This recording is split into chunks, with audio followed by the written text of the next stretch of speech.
Perfect. There we go.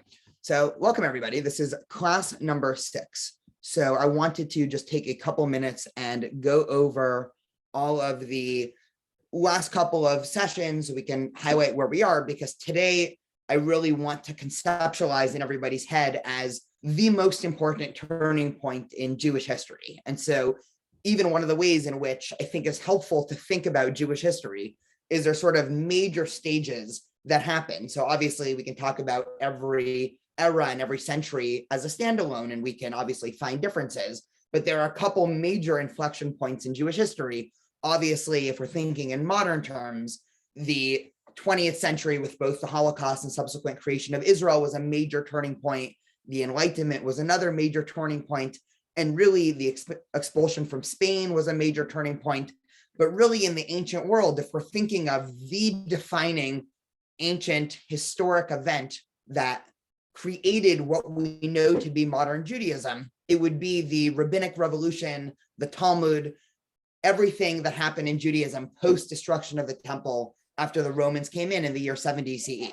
And so we're going to spend the next 2 classes today, and then our next class is actually going to be after New Year's, talking about Rabbinic Judaism and really everything we know of to be Judaism today. So just a little brief overview, and then we'll actually get into some sources. So last week, we rounded off our discussion of late Second Temple.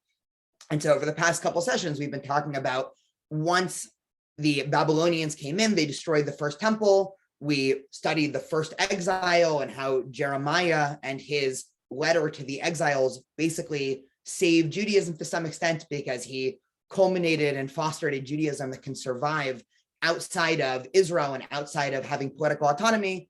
Jews return under the edict of King Cyrus. After a couple hundred years, Alexander the Great and the Greeks take over.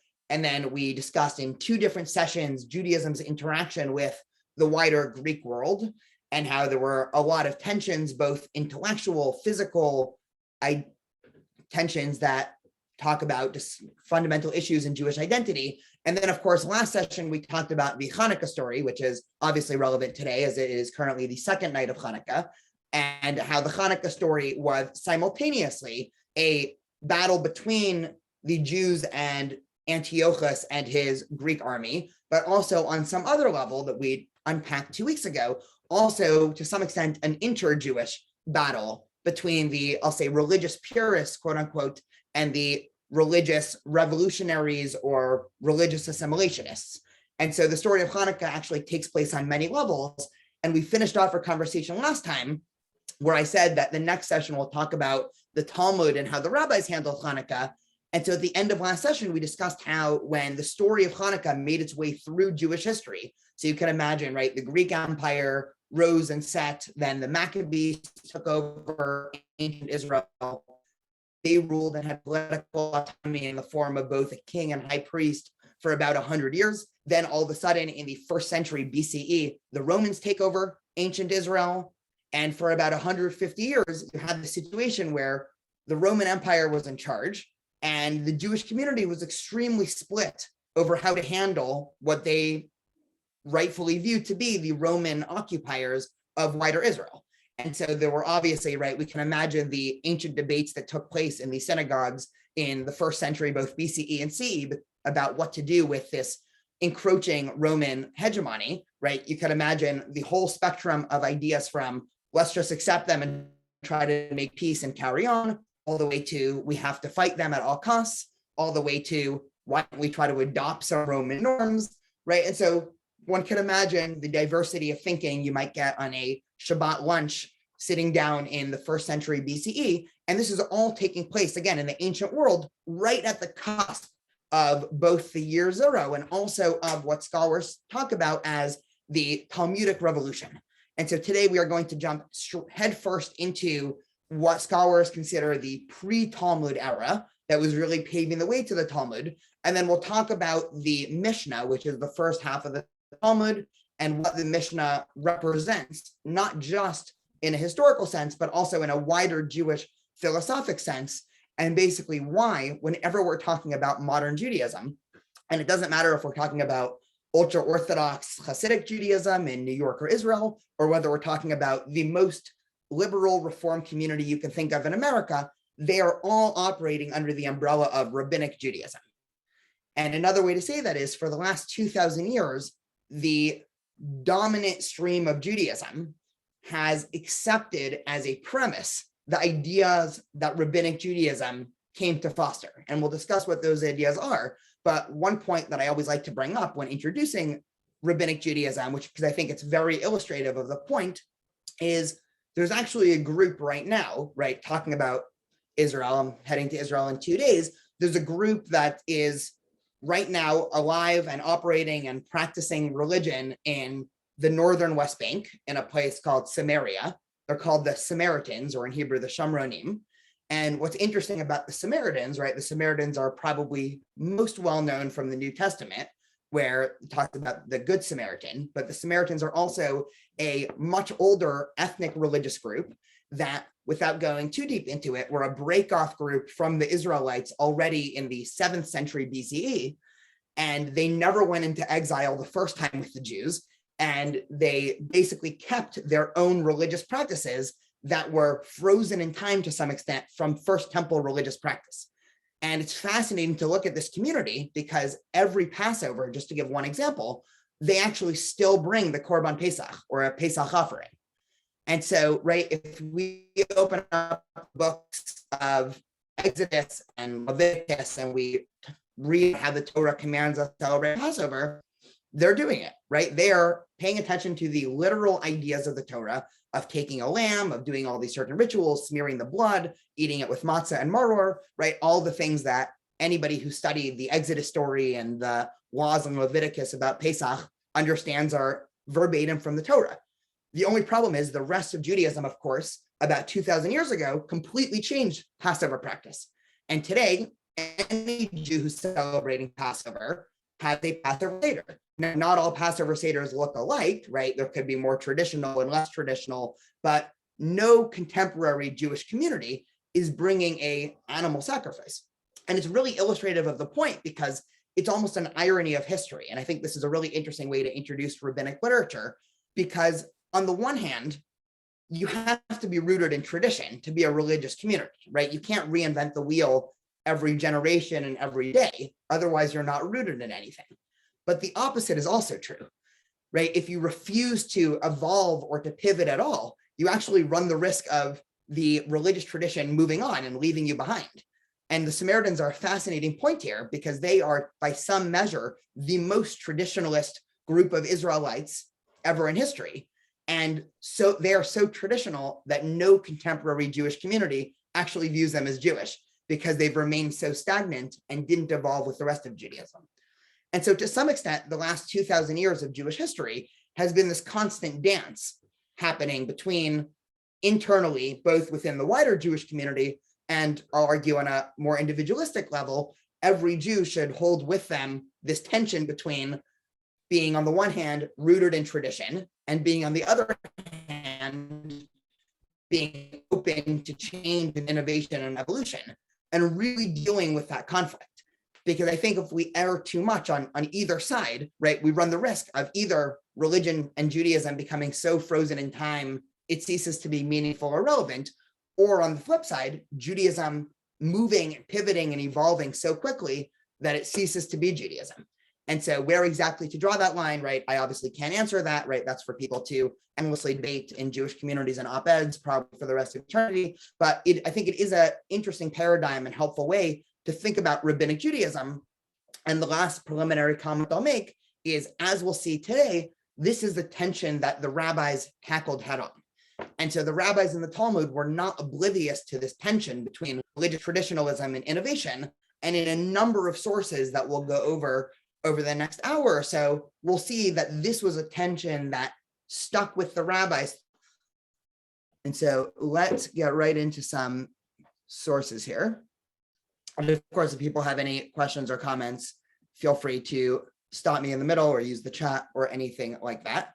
Yeah, I just wanted to say one thing, Rabbi. This morning we were doing Torah line by line, and we got to the blood on the lintels and the doorposts and stuff. And our rabbi did show us pictures of the Samaritans killing sacrificing the lambs. So you can find it if you go look on Google.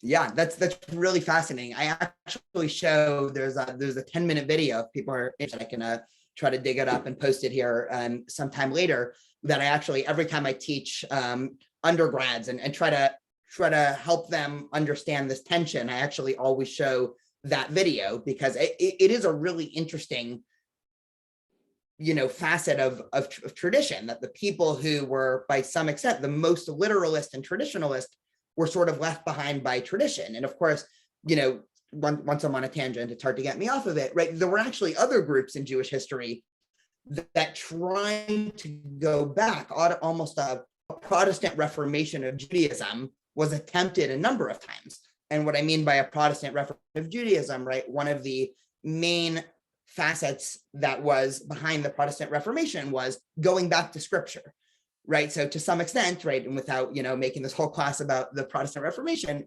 right, at least the sort of very shallow version that I think every high schooler in the country learns or should learn in high school is the Protestant Reformation there was too much bureaucracy, and obviously the church was getting too layered with these sort of man-made creations. And so, a group of people, or Martin Luther, had a great idea, right? What if we go back to scripture alone? And so this was tried numerous times in Jewish history, right? Another famous that tried this actually in the medieval era were known as the Karaites. And this was a movement that was actually relatively widespread in the Middle Ages, right? Say we all went on a time machine and went to Spain in the year 1200. So if we were walking around Jewish communities, and Spain was the biggest Jewish community in the Middle Ages, right? And so if we were walking around the Jewish community in Spain of the Middle Ages, it would have been a very reasonable thing. Just like today, if you walk down streets in LA or Orange County or New York, you see, your Orthodox synagogue, you see conservative, Reform, Reconstructionist, Chabad, right? The whole gamut of Jewish communities. It would have been very normal in 1200 Spain to see Karaite synagogue and non-Karaite synagogue. And this movement picked up a lot of adherents. And then during the expulsion from Spain, right? So in the year 1492, there was the final edict of the Inquisition. Jews were kicked out of Spain and Portugal, right? Most of those Jews ended up assimilating in the wider Mizrahi Jewish community across the Middle East. Others actually went to Israel and places like Svat to create another inflection point in Jewish history. We'll talk about this in a couple of weeks. But one of the most interesting things that happened here is that the Karaite community didn't necessarily die out. There actually are still a couple thousand people today that identify as Karaites, but basically it all but died out because it didn't have the fundamental flexibility baked into it as Rabbinic Judaism does. And so it actually presents a really interesting problem when you try to have a viewpoint where you say, I don't want any commentary. I don't want any layers to this. I just want to go back to the original script. It's a problem when it happens with the Torah, right? If we were talking politics, I would say it's a problem when we talk about the Constitution like that, right? It's very similar, right? The whole idea, if you want to keep a piece of text relevant, this is the irony with a piece of text. If you keep a piece of text behind a glass in a museum and nobody can touch it and interpret it and play around with it, it's going to remain an interesting historical tidbit. And scholars can look at it and say, oh, isn't that interesting? Once upon a time, this happened. But if you actually want that text to mean something in the future, you actually have to give it to the public. And the public, once a text is given to the public, you have no more control over how that text is interpreted. And so obviously there could be better or worse interpretations, right? I don't think, both personally, and I don't think Judaism defends the postmodernist idea that, well, all interpretations are equal, right? The Talmud is full of some interpretations being rejected because they're not good and others being accepted. But at the end of the day, once you open yourself up for interpretation, you are entering into a situation where you might not always be able to predict the outcome that you want. So yeah, that's great point, Ruth. Okay, so this is our timeline that we were using for the last two sessions. And just to show people how this timeline matches up with our next timeline, this is a timeline of the Second Temple period. And so we discussed all of these things in our last class, but note that the Roman occupation of Israel happened from about 67 or 68 BCE all the way to about the year, here it says the year 20, because technically Herod took over, but really it was until the destruction of the Second Temple. And I want to introduce this next timeline because this is at least one way of conceptualizing of Jewish history for the past 2,000 years. So we'll be going back to this timeline, but this is the timeline of Rabbinic Judaism. And so just to introduce this real quick, and then over the next however many sessions we do in this course, we'll talk a lot more about each period. But the time period that we're going to talk about today is the time period of the Zugot and the Tanaim.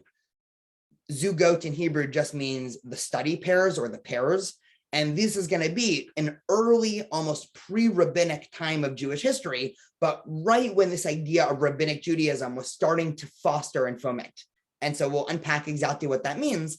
And that then takes us to the most important era of rabbinic Judaism, which were the Tanaim. And that's when rabbis actually paper and compose a series of books that are going to act as a interpretation for the Torah. And then just to unpack the rest of the timeline, and we'll do this in length in future classes, but just so we don't have a lot of very long Hebrew words sitting here to freak people out, the Amoraim are the rabbis of the Gemara. The Gemara is a commentary on the Mishnah. The Savoraim is the last layer of the Talmud. So that's the group of rabbis that were in charge of basically editing and redacting the Mishnah and Gemara. Then the Geonim were the era right post the Talmud. So that's after the Talmud was already sealed. And this is when you start to get early legalistic rulings. Then the period of the Rishonim, in Hebrew, that just means the firsts. These are all the great medieval sages of Judaism. And then Achronim just means the ones that came after. And this is basically everything after the 1500s. And so technically any Jew that's alive right now, or anybody who's alive right now, is in this period of the Achronim.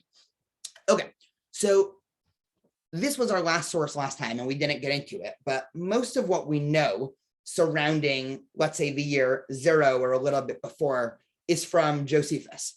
And Josephus was a Jewish Roman historian.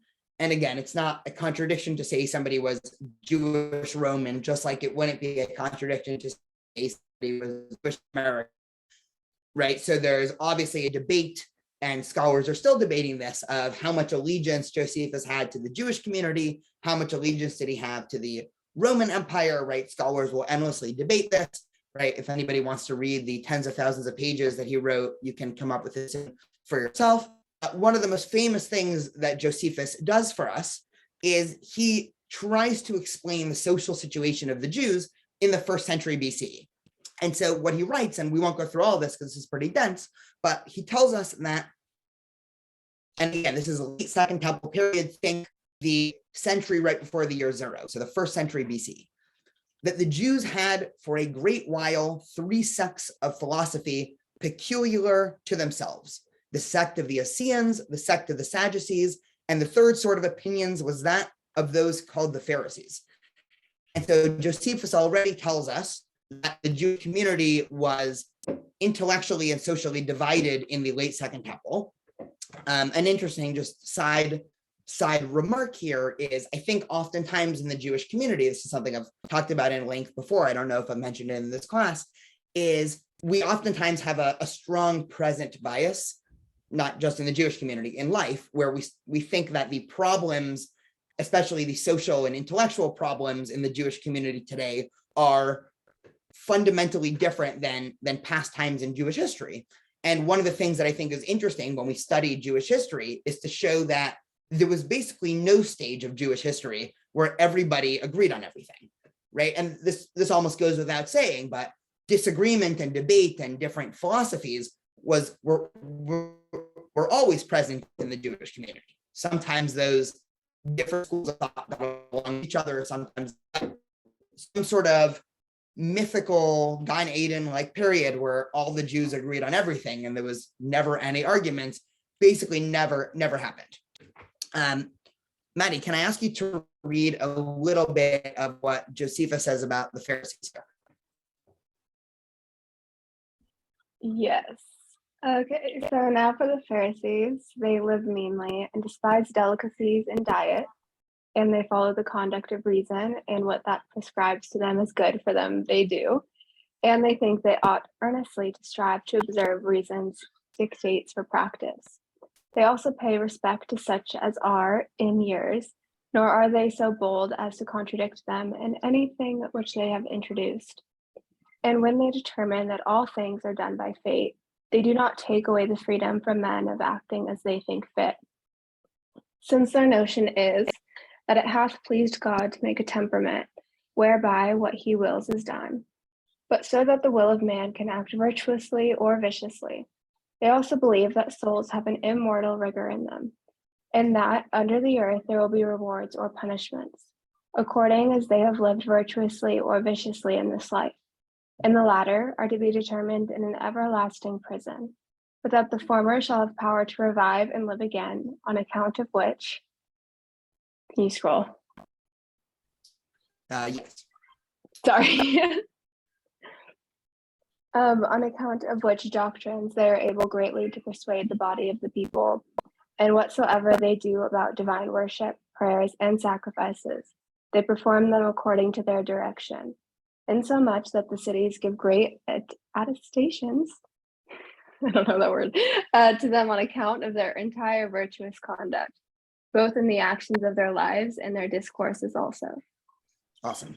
Thank you, Maddie. So this is really the first source. I know this is dense, and we'll unpack this in a second. This is really the first source that we get that introduces anything that seems rabbinic in nature. And just to lay my cards on the table, there is a wide academic debate about whether or not it's fair to draw a direct historical line between the Pharisees and rabbis of the Talmud. Most scholars say that you can, but there is some disagreement there. And so I don't want to say, well, everybody agrees these are the early rabbis.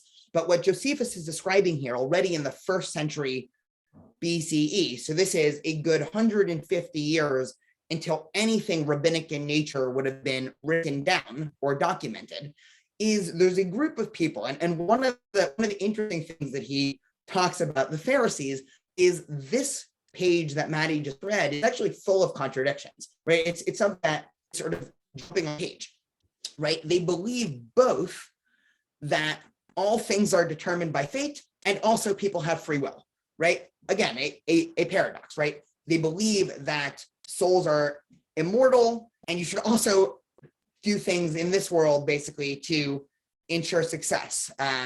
They believe that you should be rooted in tradition, right? You should venerate the older and the wiser and not pivot from what they say.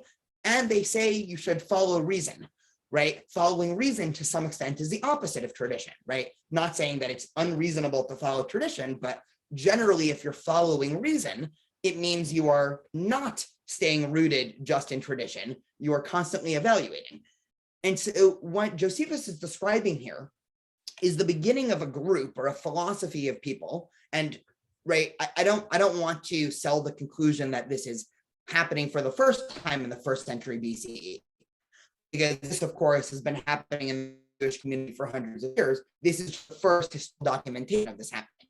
But it's people who are clearly departing from the literal interpretation of the Torah. How do we know in this paragraph that they are departing from the literal interpretation of the Torah?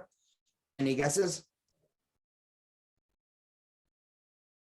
Well, he says they are on account of the doctrines that they are able greatly to persuade the body of the people, and whatsoever they do about divine worship, prayers, and sacrifices, they perform them according to their direction.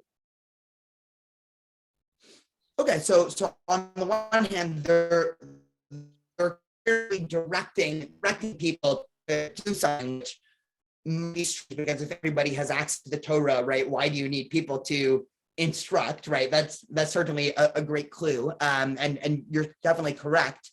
If we take a step back, more fundamentally, one of the things that the Tanakh is very shockingly actually absent of, and there's a whole conversation as to why this is so, the Tanakh really doesn't talk about first of all, what happens after death. The Tanakh never really talks about souls as being everlasting, right? There's a whole other genre of biblical academia surrounding what exactly the ancient Israelites, right? Let's say we took a time machine to 900 BCE and popped in First Temple times, and we asked people, what happens after this world, right? There was obviously something maybe called Shaul, right? There's a whole bunch of, interesting discussions there, but the hard and fast idea of, let's say, the heaven and hell that, the cartoonish version that if you ask, a 12-year-old to explain heaven and hell to you, what they might come up with, right? That idea certainly is not in the Tanakh.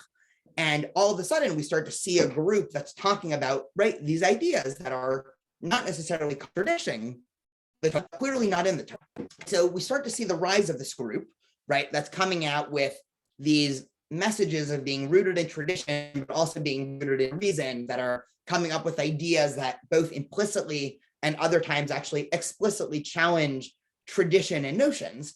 And I won't go through all this other literature here.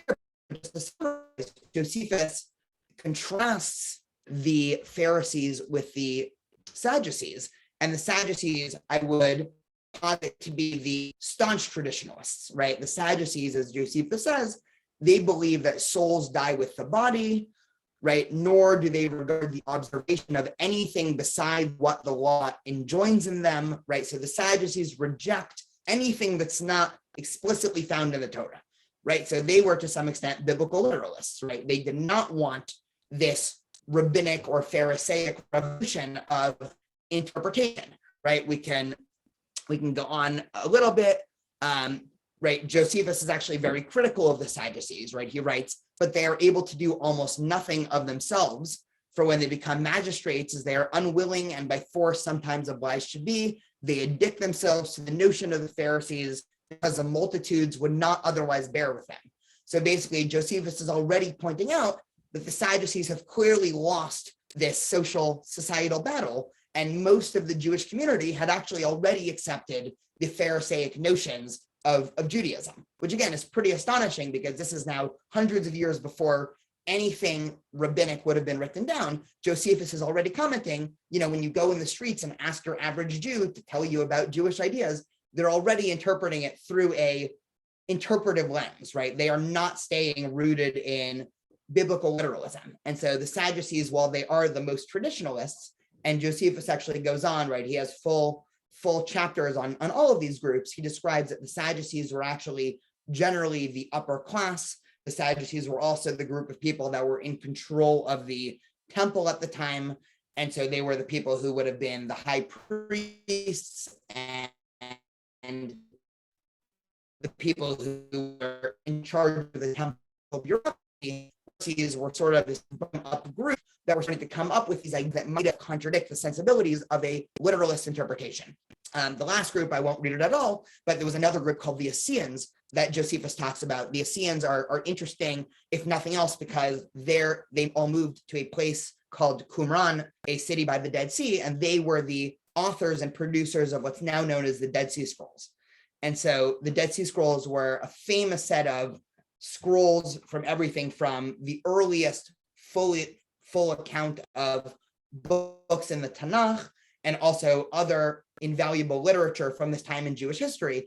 A couple interesting things about the Essenes and the Dead Sea Scrolls is it was found totally accidentally. It was found in the year 1948, so obviously a very significant year for Israel in general, but it was found in the year 1948 accidentally by a Bedouin teenager who was shepherding around there. And he basically, at least the story goes, which to the best of my knowledge is true, but maybe it's a myth. He was, throwing rocks on his lunch break, as, teenage boys do. And one of the rocks skid into a cave, and he heard a clay vessel shatter. And so he went in and he basically started to find all of these clay vessels with parchment in them, and realized that he had found something significant and told people, and it was eventually sold and made its way into various museums after scholars had decades with it.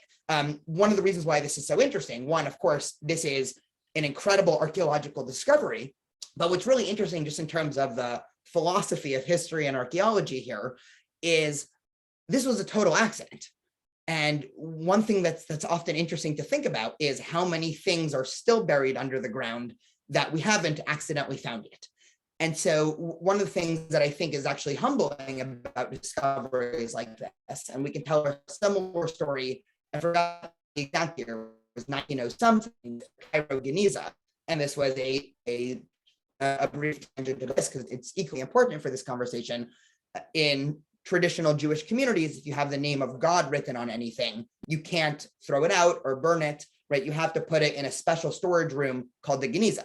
And so you can imagine, right, synagogues for all of history, one of the things that they did in the community was if I had, let's say, an old prayer book, or if I had an old Talmud or copy of the Torah, or even let's say I'm writing Henry, I guess the ancient equivalent to an email, right, a letter, and I say, Henry, it was so great seeing you at Shabbat lunch this week, right? We should catch up soon, right? I might use God's name in it because if I said, well, thank God, it seems to be that you're doing well. And so, right, all of these letters and literature, once Henry got it, he said, well, what a great letter, but now I have to dispose of this in the Geniza, right? I can't just throw this out because it has God's name in it. And so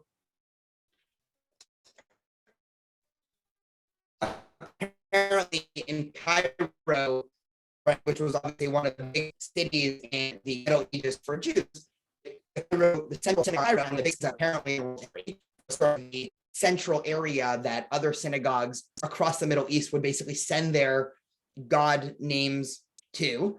And so scholars, again, found in the attic, right, they opened a hidden wall and they basically found hundreds of thousands of letters and documents with God's name on it, right? So much so that still today, 100 years later, there are full scholarly careers being made on interpreting a couple of these texts, right? So all this is to say, right, archaeology can actually be a very humbling force because we knew very little about what happened in the Middle Ages with wider Sephardi and Mizrahi Jews before the Cairo Geniza was uncovered and found, right? Same way we know very little about the Second Temple and the Essenes before the Dead Sea Scrolls. And so anytime anybody makes a definitive statement about archaeology or ancient Jewish history, right, it has to be taken with a grain of salt because there's probably so many discoveries like this still waiting to be found. So all that's to say, the Essenes, right, were this very peculiar group who decided for a variety of historical reasons that they both didn't like the way that the Sadducees were rooted in tradition and trying to keep up what they were beginning to increasingly think was a corrupt temple bureaucracy. They also didn't like the Pharisees because they believed the Pharisees were a little bit irreverent with tradition, right? A common accusation of rabbinic Jews anybody who was a pluralist. And they moved a couple thousand of them to a place called Run. And what I mean by that is they were obsessed with ritual laws of purity and impurity, right? So much so that even Josephus says at one point here, let me just skim it here, right? They are about 4,000 men that live this way and neither marry wives, right? So one interesting thing about the Essenes is that over time, they developed the custom to not get married, which I think I actually remarked this last time, right? If you want to have your community continue to grow and continue to the next generation, you refuse to get married and have children, of course. And so one of the last interesting things about the Essenes is there are a lot of scholars that actually draw a causal line between the Essenes that are in the 1st century BCE and early Christianity, which of course was 1st century CE, because a lot of the ideas that they were preaching seem to carry over into some early Christian sects, right? A full discussion of that is, again, way beyond the scope of both what we want to discuss and probably, if I'm being honest, my knowledge of the topic. But there are a lot of really interesting papers written that try to connect the Essenes to early Christianity. Okay, so taking a step back here. So we have the 1st century BCE, we have all of these different Jewish groups that are preaching different ideologies, philosophies, right? Different political temperaments towards the Romans. And these groups are obviously all engaged in an implicit social battle to see who is going to be, quote unquote, the future of Judaism. And we get to our first time period here, right? Just to scroll up, the time period of the Zugot, the pairs, were early study pairs of the Pharisees. And one of the interesting things that we see right off the bat when it comes to the Pharisees is that even among the Pharisees, right, again, once you open up your tradition,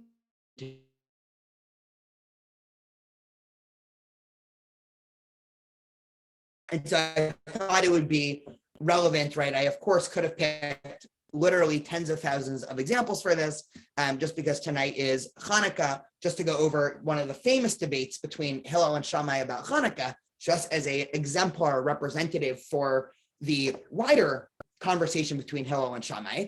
So Hillel and Shammai, again, just to give a brief introduction to them, right? They were both rabbinic sages in the 1st century BCE. So they were during this exact time period that we're talking about. And they were a study pair, right? They were a chavruta pair, and they argued about everything from philosophy to law to politics. And so one of the famous Hanukkah debates that we get between them is Beit Shammai says, on the first day of Hanukkah, you should kindle 8 lights. And on day 2, you kindle 7, and so on until the last night of Hanukkah, you kindle 1 light. And Beit Hillel says the opposite, right? On the day 1 of Hanukkah, you do 1 light, and then you go up and up until 8. We, of course, we rule like Beit Hillel, as we do with almost all Jewish legal matters. But one of the interesting things that we see here is a couple of things. One, Hanukkah, right? We unpacked this a lot 2 weeks ago, but what I didn't say was Hanukkah is also a non-biblical holiday, right? There's no mention of Hanukkah anywhere in the Tanakh, probably just because of historical timing. And so even the institution of lighting Hanukkah candles is a post-biblical or non-biblical institution that if you are a biblical literalist and you're not allowing Judaism to incorporate any non-biblical literal elements into Judaism, you wouldn't like Hanukkah at all, because Hanukkah, again, is a post-biblical institution. And so even the fact that they're talking about a law, and one of the actual interesting questions, right, that actually a lot of modern or medieval Jewish scholars ask about rabbinic laws is, we're all about to light Hanukkah, you know, when everybody exits Zoom today, right, depending on if we're on the West Coast or East Coast, hopefully we will all go and light Hanukkah candles tonight. And one of the blessings that we say is, blessed are you, God, who has commanded us to light Hanukkah candles. And now all the commentators basically say, well, hold on a second. Where does God command us to light Hanukkah candles, right? It's very obvious where God commands us to sanctify Shabbat and where God commands us to remember Passover, right? I can understand where God tells us to wear a talit, to wear tefillin, right? God doesn't talk about Hanukkah, right? And so once the rabbinic Judaism began, the rabbis were actually the ones who were able to determine what God wanted. Now, I don't think they meant that on a theological level, meaning I don't think that the medieval scholars thought the rabbis of the Talmud were prophets in the sense that they were talking with God on a daily basis. And God said, you know, I really missed this one in the Torah. I really should have commanded the lighting of Hanukkah candles.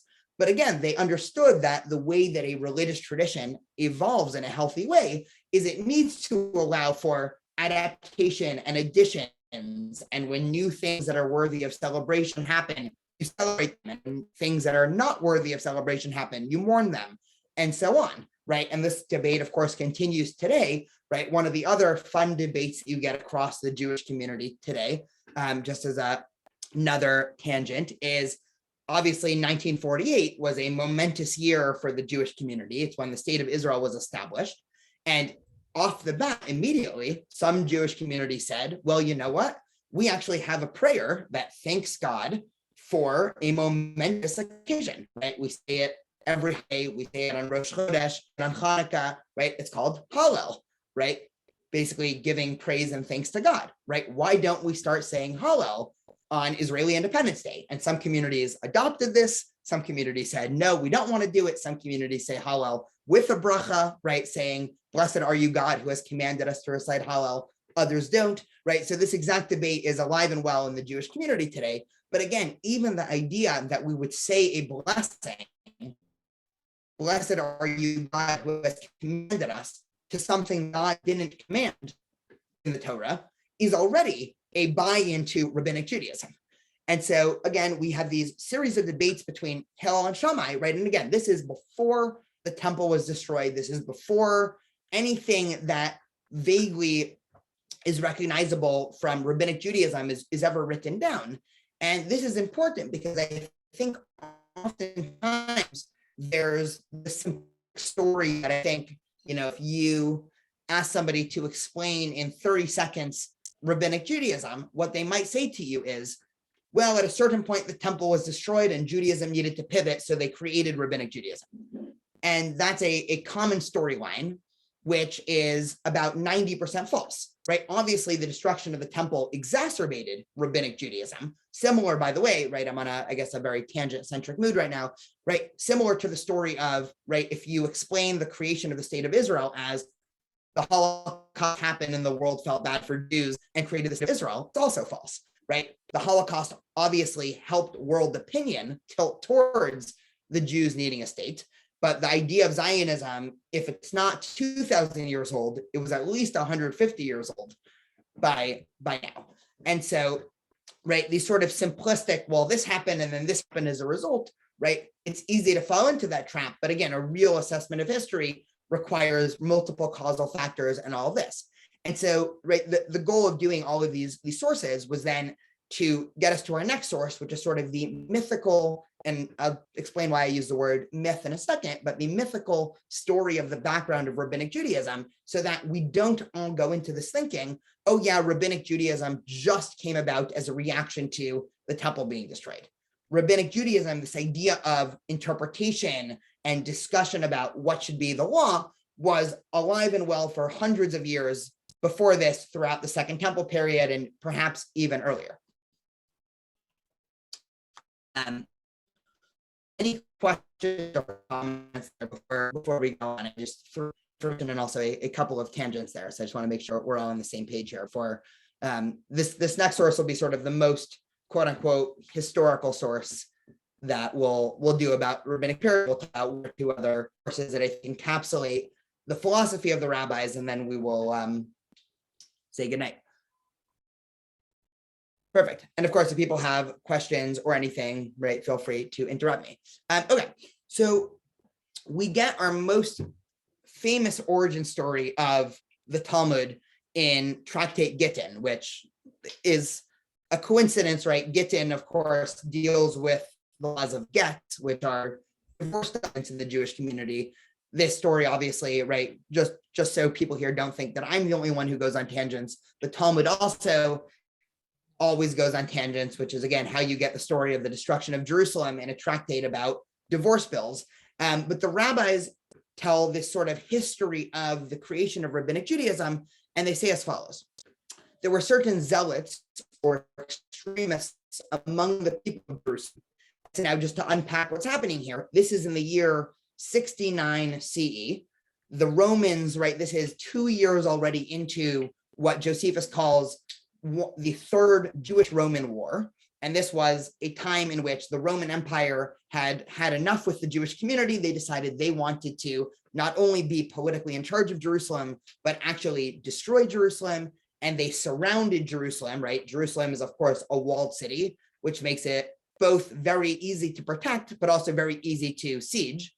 And so the Roman army was sieging Jerusalem, and the people inside basically had to figure out what they wanted to do.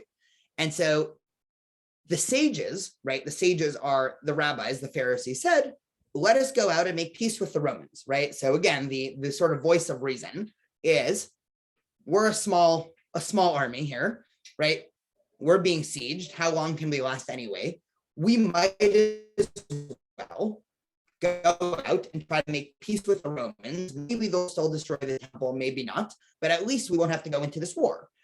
Now, one thing to say about this before we move on is that this is already with the implicit assumption that there is more that's worth saving in Judaism than the temple, right? Because if you're only, if you reduce Judaism to the rituals that happen every day in the temple, you're not going to make peace with the Romans, because the Romans were explicitly wanting to destroy the temple.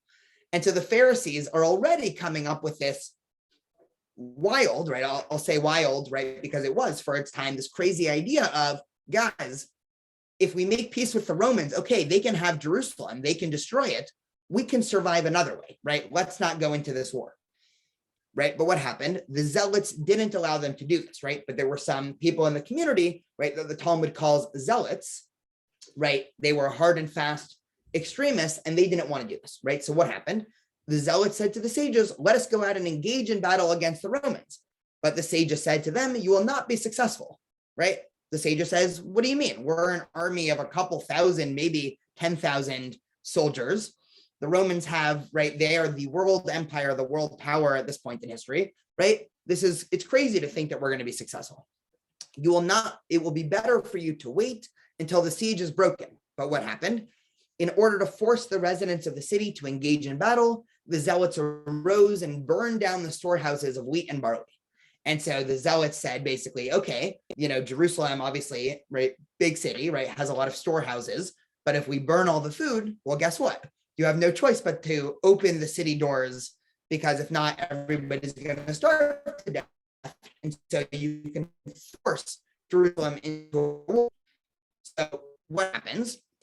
Abba Sikra, the head of the zealots in Jerusalem, who was the son of Yochanan ben Zakkai's sister, and Rabbi Yochanan sent him a message and said, come privately to me. So all of a sudden you get the head zealot, and he is now sent a message by a man named Yochanan ben Zakkai, right? Who, as we'll learn, right, he was one of the early Pharisees, right? He was one of the rabbis who, for those who are familiar with the Mishnah, appears quite a lot.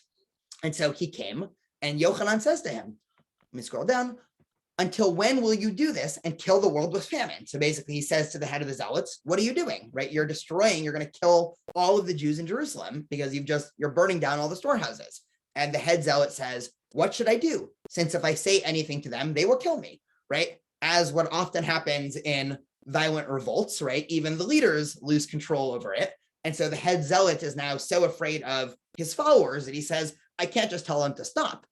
So he says, show me a solution that I should get out. Maybe there will be a small salvation from it. And so Yochanan ben Zakkai says, well, if you can find a way to get me out of the city, right, and sneak me away from this whole mess, right, maybe we can do something, right? So he says to him, act as if you are sick, and if everybody come and ask about you, and then bring something and have it laid with you, and everybody assume and say that you have died, and have your students bring you out, and no other man should bring you out, so that we don't become aware that you are light, since we know that a living person is lighter than a dead one. He did this, right? So the head zealot is now King Yochanan ben Zakkai. The only way you can get out of the city alive is if you pretend to be dead and have your students carry you along with them. So what happens? Rabbi Eliezer carried him on one side and Rabbi Yehoshua on the other side, right? Two other rabbis who appear very often in the Mishnah. When they came to the opening, the zealot gatekeepers, right? So you can imagine the zealots have now taken over the city of Jerusalem at this point. And so the gatekeepers wanted to stab him. They said to him, the Romans will say they stabbed their rabbi, right? You don't want the Romans thinking that the zealots are the type of people to stab their rabbi. So they said, fine. They wanted to shake him. They said to him, well, they will say they shook their rabbi. You don't want the Romans to think of you as the people who shake rabbis, right? They said, okay, fine. They opened the gate and he went out, right? The rabbis go on for another couple paragraphs here. I cut out some. Basically, Yochanan ben Zakkai is able to get past both the zealots at the gate, and then he marches right into, right, once he's past the city, he comes out, right, starts walking, and he walks right up to the general of the army, Vespasian, right, who eventually becomes emperor of Rome.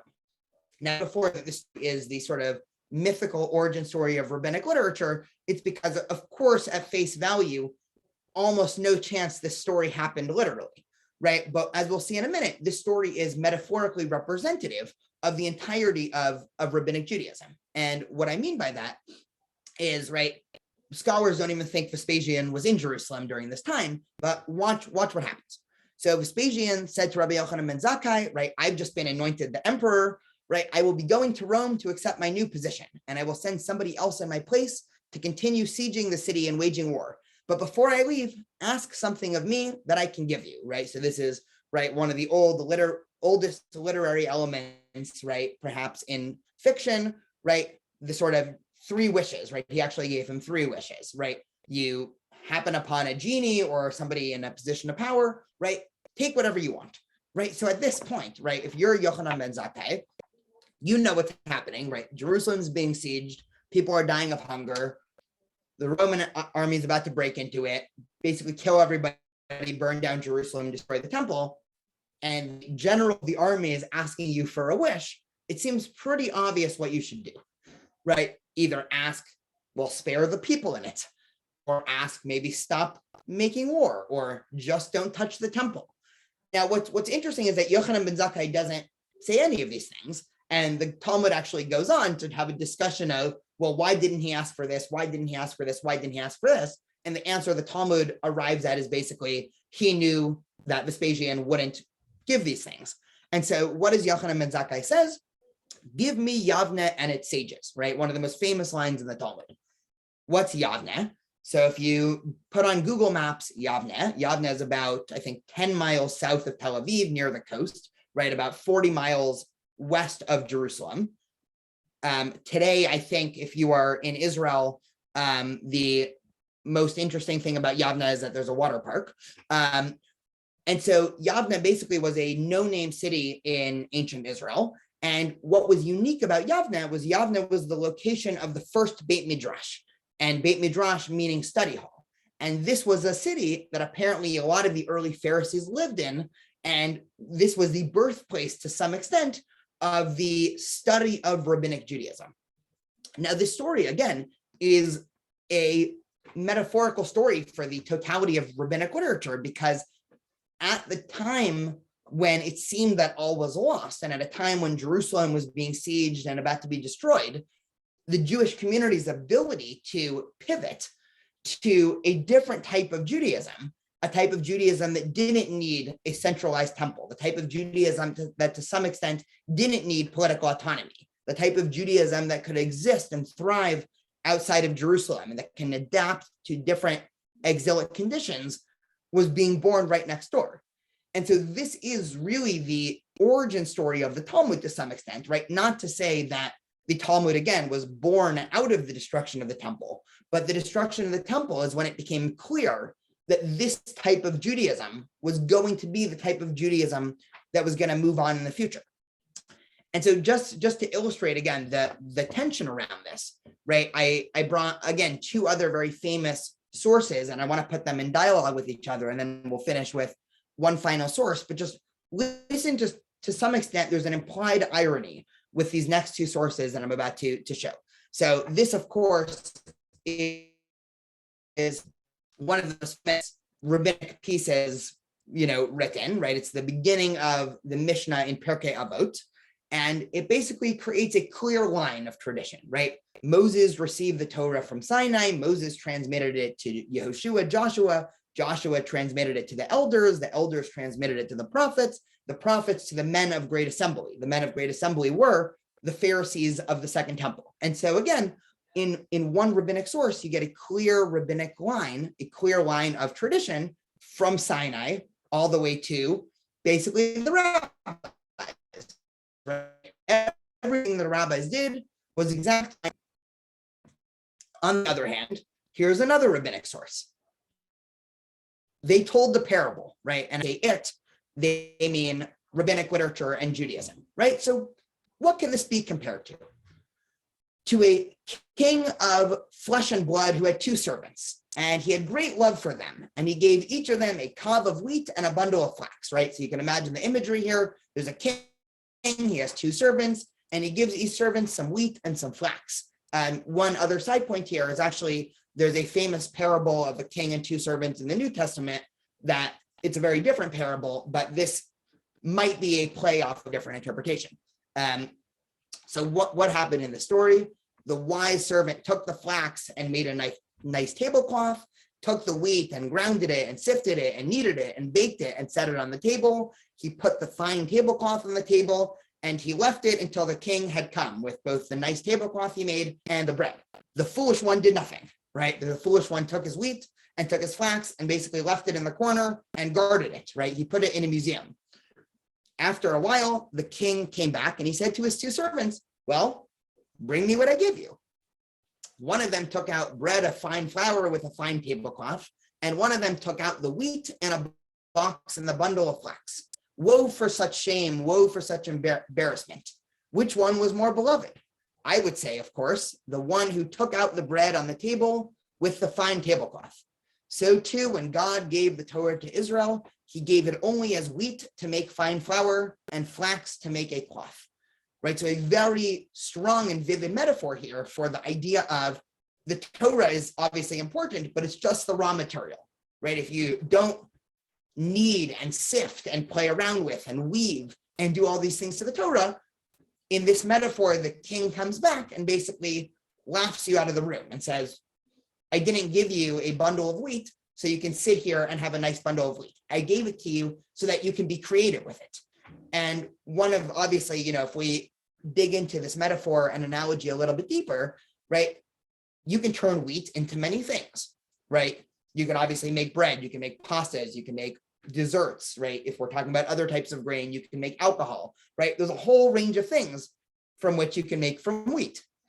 Now, the converse is true also, right? There are some things that are impossible to make from wheat. So I think the metaphor actually carries over quite nicely into rabbinic Judaism of there are a lot of different interpretations. It doesn't mean any possible interpretation is always correct, right? There is obviously a spectrum of reasonableness as to situations in which this is a good interpretation and a bad interpretation, as we said before. But what's great about these two sources is, on the one hand, we get a source that basically tries to argue that the Masorah, the tradition, was a verbatim, to some extent, passed down generation from generation from Sinai, right, generation to generation. And on the other hand, we're getting a source that says, no, actually, the Torah is just the very basic raw material, and it's up for us to basically inherit all of it and play around with it. And so again, we get a great tension here that the rabbis of the Mishnah, right, the early Talmud, were engaged with. And we obviously don't have enough time, and this course isn't a course about Talmud, it's one about Jewish history. But on every page of Talmud, to anybody who studied Mishnah or Gemara or anything like that, you can actually see this tension in almost every single page of, we are clearly know that we are innovating here, right? We know we are taking the wheat and making it into bread. And to do that requires, again, kneading and sifting and doing all the things. But we also need to make sure that we're actually still rooted in tradition. And so, right, it's a fascinating dialectic that comes across through rabbinic Judaism. So just to take a step back for questions, I see, Michael, you said the Torah contains the line prohibiting any deletions or additions to it. And again, Michael, you're spot on, right? And also, again, part of the, I don't want to say irony, but part of the tension of the rabbis realizing, right, and almost approaching the situation with some trepidation, right, where the rabbis, they were doing something that, right, let me actually take a step back. I'll explain it this way. There's actually a rule that the rabbis had, right? There's a whole discussion in the Talmud when it came time to actually write down the first source of rabbinic literature, the Mishnah, in about 200 CE, right? Now, again, this is 300 years after Josephus is writing about the Pharisees, right? Rabbinic Judaism is alive and well at this point, right? So this is already, 130 years after the story of Yochanan and Zakkai.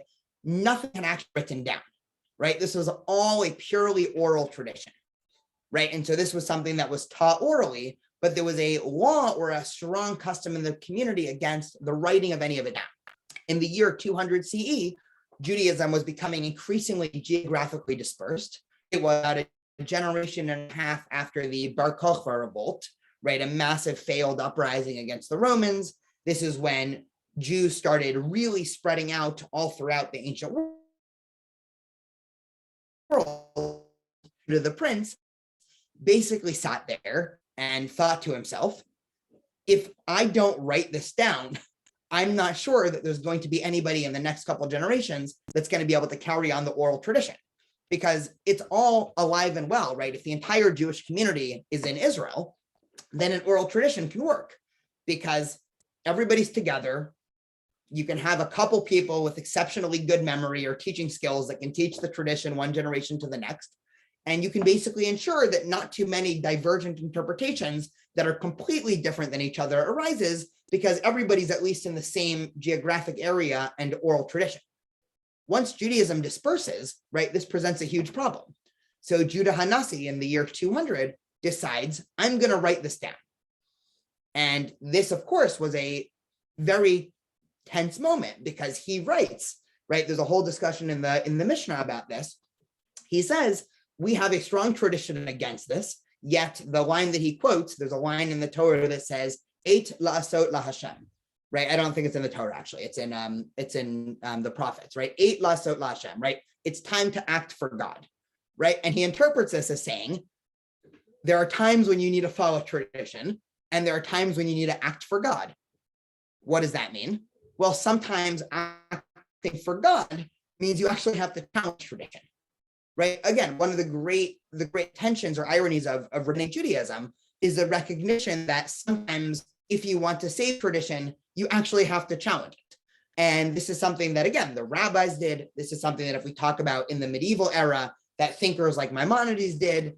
If we talk about the modern era, this is something that, of course, contemporary Jewish community all the time challenging tradition. But in Judaism, in Jewish tradition, the challenging of previous traditional norms is not an act of,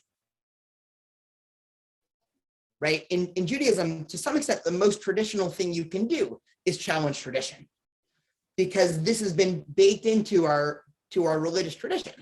And so, right, going all the way back to, again, this divergence with that if tradition was never challenged, it would actually cease the tradition because it would no longer exist. And so again, this is the wider tension that this is all enveloped in to some extent. And this comes to basically the forefront in the last story, right? And I can never have a conversation about the Talmud without going over this story. So if you have apologized, and the Talmud also says 100, and so it's all thing with chazara or review, as the Talmud says. So this is the prototypical rabbinic story here. And it's great because it has everything you want from a rabbinic story, right? It has a nice narrative, it has a nice lesson, it leaves you basically with more questions than it does answers. And so we get Rav Yehuda saying in the name of Rav that when Moses ascended on high, right? So now we're seeing Moses at the top of Mount Sinai. He found the Holy One, blessed be he, sitting and tying crowns on the letters of the Torah, right? What does this mean, right? If you look in a traditional Torah scroll, you notice that it's not just the letters, but there's actually a little bit of calligraphy on top of every letter. And so you won't just have an aleph in the Torah, you'll have an aleph with a little crown on it. And so this is an implicit commentary on why we have these little crowns. So Moses says before God, Master of the universe, who is preventing you from giving the Torah without these additions? So Moses says to God, why are you doing these crowns? For who are you doing this for?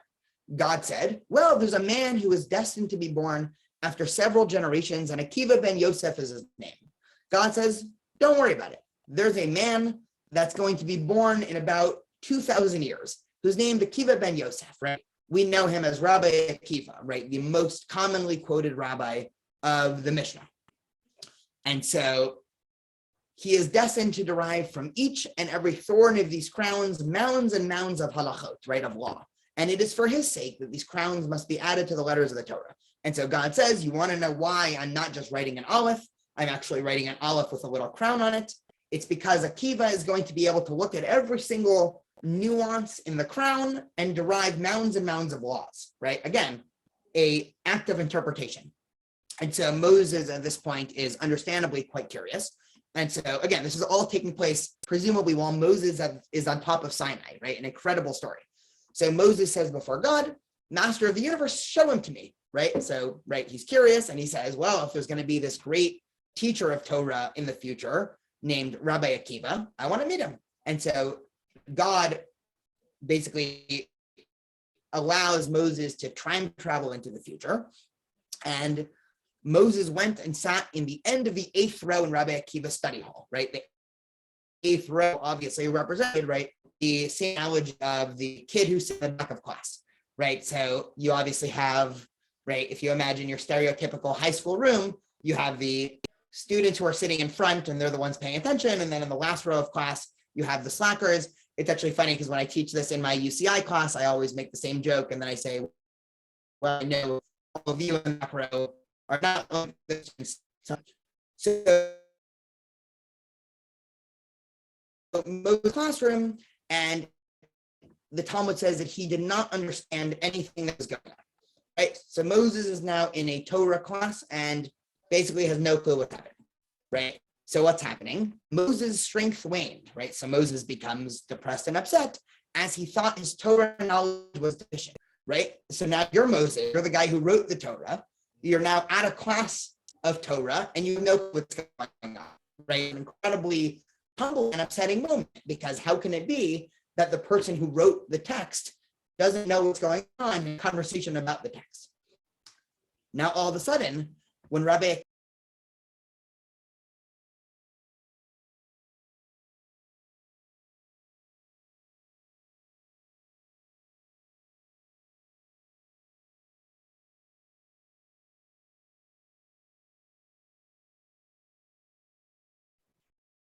oh, there we go. I have no idea why Zoom decided to kick me off for a second. Can everyone hear me? Perfect. Okay, let me reshare my screen there. I wanted to keep everybody in suspense for the end here. Perfect. Is that good? We can hear and everything? Perfect. So again, Moses is sitting in the back, right? No idea what's going on. All of a sudden, they get to a very specific topic. And one of the students asks, Rabbi Akiva, it kind of seems like you are making this stuff up, right? You really know what's going on. And what Rabbi Akiva says is, this is a halacha Moshe Sinai. What does that mean? It was a law that was given to Moses at Sinai. And when Moses heard this, his mind was put at ease. Go over this again. Moses has no idea what's going on. A student asks Rabbi Akiva to explain it. Rabbi Akiva says, I know this because it was to Moses, and Moses hears this and his mind is at ease, right? So again, a central paradox of his tradition is this not. And so all of a sudden, right, we'll go a little bit more and then I will share my screen, since I think that is the culprit of the internet snafu here, because Zoom always is not great whenever screens are shared. Moses returns and goes in front of God, blessed be he, and says, Master of the universe, you have a man as great as you, yet you still choose to give the Torah through me. How come? God says, shut up, for this is what I decided, right? And another famous line in the Gemara. And so just to, again, unshare my screen, because I think the internet always works better when I do that. We have here, again, the central story of the Talmud to some extent, where the Talmud is a constant dialectic between staying fast to tradition, but also being allowed to innovate, in the sense where it is simultaneously true to say that Moses would have no clue what was going on in a rabbinic, right, forget now, right, in a first century Jewish study session. For sure, if Moses popped into the Zoom, he would have zero clue what we're talking about in terms of Judaism. But on the other hand, everything we do is simultaneously rooted in tradition.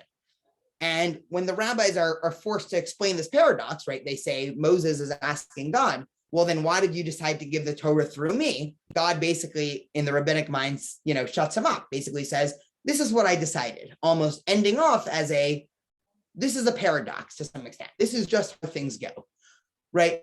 It is to move forward, you need the confused Moses, and then you also need the Moses who received the entire tradition at Sinai, and everything went from there.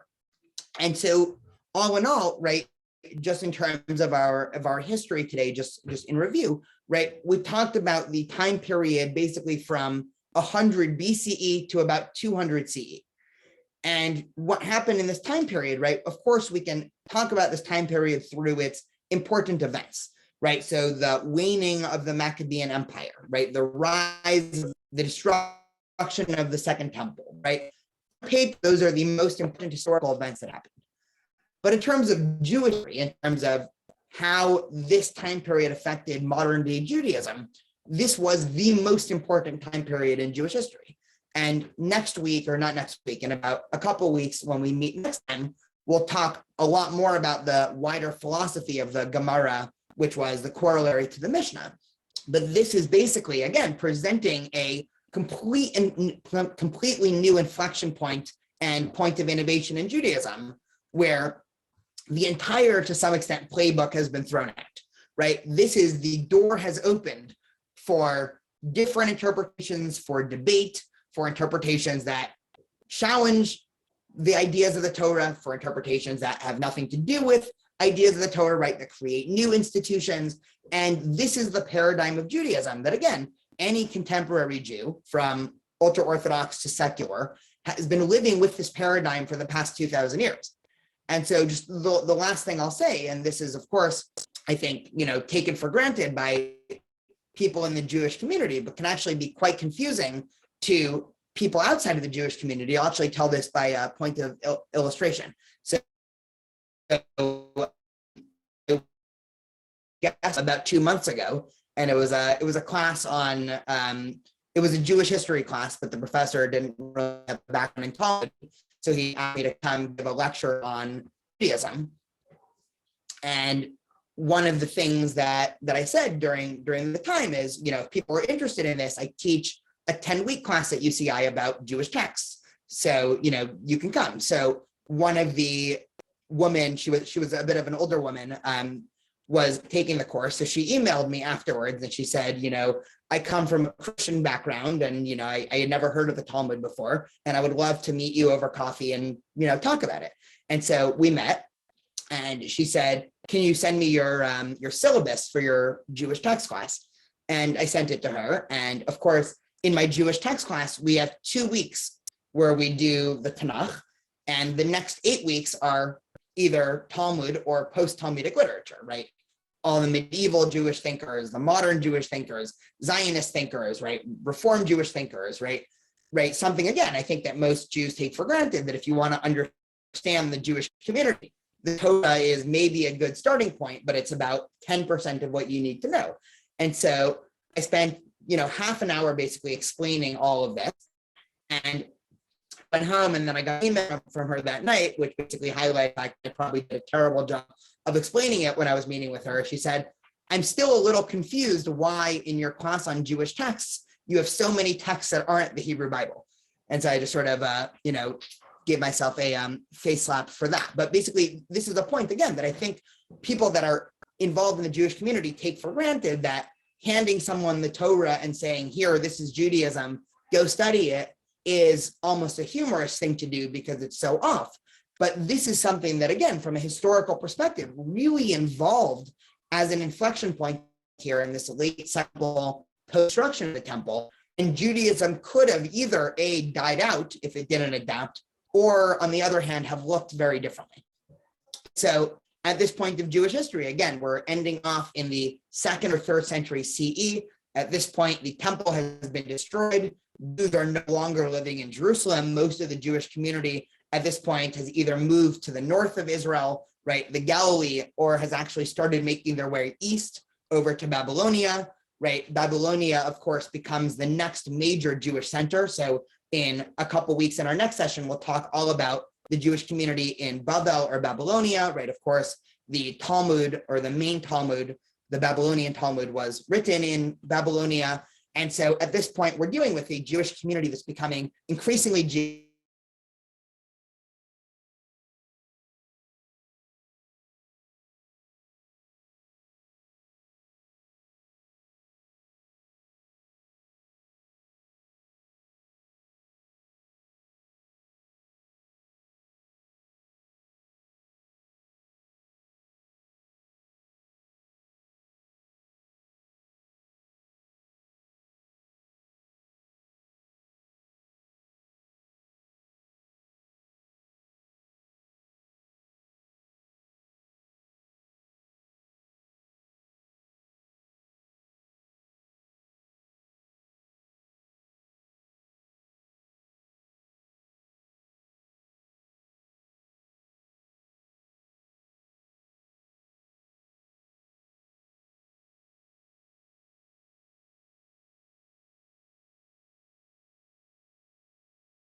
Sorry about that. I have no idea why Zoom decides to keep booting me off. It says your bandwidth is low. Yeah, I am not on my home internet, so that might be why I am not at home here. But anyway, this was actually to some extent a good natural finishing off point. All in all, again, we're left in a time period in Jewish history here where the entire playbook's been thrown out the window, and now the door is open basically for radical discussions, debates, and tensions around how Jewish practice is going to look, which if we just even conceptualize of the sheer length of the Talmud, right? The Talmud is basically hundreds of times bigger than the Torah and hundreds of times denser. And so we're now at the beginning stages of the Talmud. And this is exactly why the Talmud is so long and dense and has so many opinions, is because, again, once decentralization happens and once the doors of interpretation are allowed, all of a sudden it's not just the text, it's also then the way that people interpret texts and understand them. Happy to hang around for a couple of minutes for any questions or thoughts. I wanted to wish everybody a happy second night of Hanukkah, and I will see you all in a couple of weeks. We'll definitely send out an email about which weeks we have class and which weeks we don't. So yeah, Chag Sameach, everybody, and have a wonderful and happy Hanukkah. Happy Hanukkah. How's it going, guys? Good, good, good. Any fun Hanukkah plans? The family's coming into town. Tomorrow. So Oh, nice. getting ready. Yeah. I was gonna say, I don't know if you